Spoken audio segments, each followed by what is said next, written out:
আজকের আমাদের মেরিগঞ্জ 1 নম্বর আঞ্চলিক তৃণমূল কংগ্রেসের ডাকে যে কর্মী সভা হয়, এই কর্মী সভায় মমতা বন্দ্যোপাধ্যায় এবং আমাদের প্রিয় নেতা অভিষেক বন্দ্যোপাধ্যায়ের উপর আস্থা ভরসা রেখে এবং তৃণমূল কংগ্রেসের নীতি আদর্শে অনুপ্রাণিত হয়ে এসইউসিআই পার্টি এবং সিপিএম পার্টি থেকে নির্বাচিত জনপ্রতিনিধি এবং নেতৃত্বরা যারা দীর্ঘদিন এই এলাকায় এসইউসি পার্টি এবং সিপিএম পার্টিতে নেতৃত্ব দিয়েছেন, তাদের সহ করে সর্বমোট প্রায় 400 থেকে 500 কর্মী সমর্থক নেতৃত্ব নির্বাচিত জনপ্রতিনিধি আজকের আমাদের দলে যোগদান করে।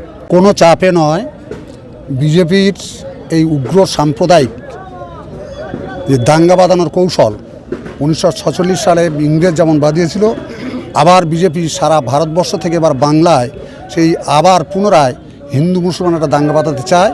এর বিরুদ্ধে বলিষ্ঠ নেত্রী মমতা ব্যানার্জি একমাত্র সংগ্রাম করছে। সেই সংগ্রামে আকৃষ্ট হয়ে আমি টিএমসি দলের সঙ্গে যুক্ত হয়েছি। আপনারা তো বামপন্থী, তাহলে তৃণমূলের সঙ্গে কি মতাদর্শ মিলবে? দেখুন, আদর্শগত দিক দিয়ে মিলবে কি মিলবে না সেটা বড় কথা নয়, কিন্তু সাময়িকভাবে সারা রাজ্যের যে পরিবর্তন এবং দেশের মানুষের স্বার্থে যেভাবে মমতা ব্যানার্জি নানান রকমভাবে বিকশিত করে চলেছে, সেদিকে আমরা এগিয়ে গিয়ে যাতে মানুষের ভালো হয় সেই সঙ্গে মত দেওয়াটাই সমীচীন বলে মনে করি। আপনি কোন রাজনৈতিক দল করছেন? আমি এসইউসিআই কমিউনিস্ট দল করি। হ্যাঁ, আমি লোকাল কমিটির সদস্য ছিলাম। আমি এসএসসি বাড়ি করতাম। তৃণমূলে কেন এলেন? ভালোবাসি দিদিকে।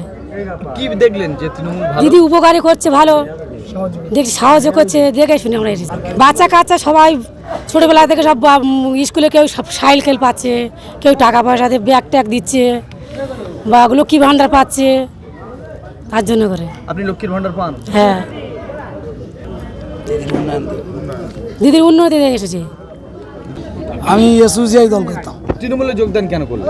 তৃণমূলে যোগদান করছি রাজ্যের মুখ্যমন্ত্রী তৃণমূল সুপ্রিমো মমতা ব্যানার্জির উন্নয়নের দেখে এবং প্রতিটা প্রকল্পের যেভাবে গরিব মানুষের সাথে এবং পাশে আছে, ভালো লেগেছে, তাই আমি তৃণমূল কংগ্রেসে যোগদান করেছি। তাহলে বলছেন উন্নয়নের স্বার্থে? উন্নয়নের স্বার্থে। কি নাম আপনার? সিরাজুল ইসলাম মোল্লা। আপনি এসইউসিআই কোন পদে ছিলেন? এসইউসিআই পার্টির লোকাল কমিটির সদস্য ছিল।